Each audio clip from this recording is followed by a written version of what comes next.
আপোনালোকক স্বাগতম জনাইছোঁ আপোনালোকক মোৰ ইউটিউব চেনেললৈ। এটা বিষয় যিটো বৰ্তমান বহুতে সুধি থাকে বা তেওঁলোকে জানিব বিচাৰি থাকে বা ইতিমধ্যে বহু সংখ্যক লোকে ইয়াক লৈ পেলাই কিছু প্ৰতিবাদো কৰি থকা দেখিবলৈ পোৱা গৈছে। হয়, আপোনালোকে ঠিকেই ভাবিছে। যিটো মূল আমাৰ অসমৰ যিমানখিনি চৰকাৰী কৰ্মচাৰী আছে, অধিকাংশ মানে ক'বলৈ গ'লে প্ৰায় 60% মানুহৰ এই ছেইম প্ৰব্লেমটোৱে আছে, কাৰণ তেওঁলোক ভুক্তভোগী এই বস্তুটোৰ।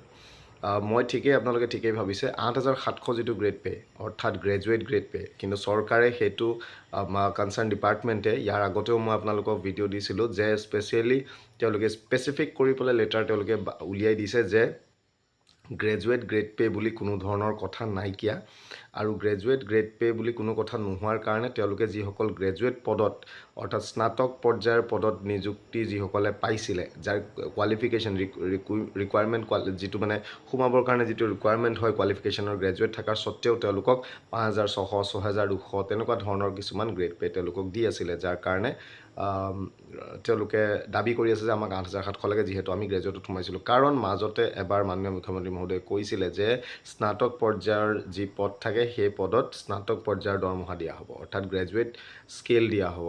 আৰু গ্ৰেজুৱেট স্কেল মানে সহজতে আমি কি বুজোঁ, আমি নৰ্মেলি আমি দেখি আছোঁ অসম পুলিচৰ চাব ইনস্পেক্টৰসকলক 8,700 দিয়া হয়, ছেক্ৰেটেৰিয়েটৰ JEসকলক 8,700 দিয়া হয়, সেয়া তাৰপিছত APSC, Rajbhavan, administrative staff college, চ' এইবিলাকৰ 8,700 দিয়া হয়।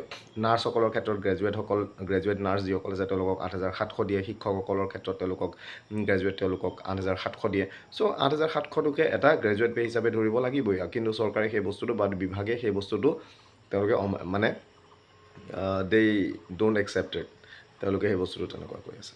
তো এতিয়া কথা হৈছে যে হয়তো ভাল খবৰ আহিবগৈ পাৰে, যদিও বা এই বস্তুটো কৈছে তেনেধৰণে ডিপাৰ্টমেণ্টৰ ফালৰ পৰা কৈছে যে এই বস্তুটো দিব নোৱাৰি, কাৰণ এটা বিভাগক দিলে অন্য সকলোকে দিব লাগিব, আৰু এই বস্তুটো ৰুলত নপৰে যে স্নাতক পৰ্যায়ৰ বুলি কোনো ধৰণৰ তেনেকুৱা গ্ৰেড পে'ই নাই। কিন্তু কথা হৈছে যে সদৌ অসম কৰ্মচাৰী পৰিষদ আৰু কিছু অন্য বিভাগে তেওঁলোকে নিজাববীয়াকৈ চৰকাৰৰ লগত কথা বতৰা চলি আছে, বা তেওঁলোকে বিত্ত বিভাগ হওক বা অন্যান্য যি সংশ্লিষ্ট যি বিভাগ আছে, যিসকলে এই ধৰণৰ কাম কাজবিলাক কৰে গ্ৰেজুৱেট পে' ৰিলেটেড বা পে' এনমেলিজৰ এনেকুৱাখিনি বস্তু, তেওঁলোকে অষ্টম দৰমহা আয়োগলৈ ৰৈ নাথাকি তেওঁলোকে বৰ্তমান প্ৰেছ কৰি আছে গভৰ্ণমেণ্টক যে আমাক 8,700 লাগে। কিন্তু সেই একেটা সময়তে কিছুমান বিভাগে কিন্তু তেওঁলোকে 7,400 তেনেকুৱাতে তেওঁলোক মান্তি হ'বলৈ তেওঁলোক ধৰিছে। আৰু যদি কোনোবা এটা বিভাগে যদি গ্ৰেজুৱেট পে' হিচাপে যদি কোনোবাই যদি 7,400 বা 8,000 যদি তেওঁলোকে যদি সৈমান হৈ পেলাই যদি ভৰিত পৰি দিয়ে, বাকী যিটো বৃহত্তৰ স্বাৰ্থ আছে, যিমানখিনি কৰ্মচাৰী আছে অসমত, 8,700 কিন্তু কোনো দিনে তেওঁলোকে লাভ নকৰিব। আৰু এই বস্তুটো সদৌ অসম কৰ্মচাৰী পৰিষদে যি বলিষ্ঠ ভূমিকা বৰ্তমান সময়ত লৈ আছে, তেওঁলোকে বাৰে বাৰে কৈছে 8,700 আমাক লাগিব, 8,700 দিবই লাগিব, আৰু বৰ্তমান পে' কমিশ্যনলৈ নৰৈ পেলাই তেওঁলোকে বৰ্তমানেও যিহেতু লাগি আছে, এইটো নিশ্চিতভাৱে এটা ভাল কথা আৰু এটা পজিটিভ কথা সকলো কৰ্মচাৰীৰ ক্ষেত্ৰত বা সকলো বিভাগৰ ক্ষেত্ৰত।